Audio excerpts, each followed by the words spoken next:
আসসালামু আলাইকুম রহমতুল্লাহি ওয়া বারাকাতুহু। সম্মানিত ভিউয়ার্স, আপনারা আশা করি ভালো আছেন। আল্লাহর রহমতে আমিও ভালো আছি, আলহামদুলিল্লাহ। আপনারা আমার ছাগলগুলো দেখতে পাচ্ছেন,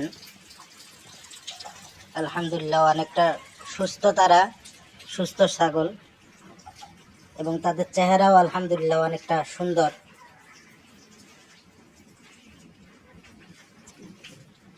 বৃষ্টি হচ্ছিল, যার কারণে বাইরে বের হতে পারেনি। এখানে ওরা আড্ডা মারতেছে, কেউ খাইতেছে, কেউ আড্ডা দিচ্ছে।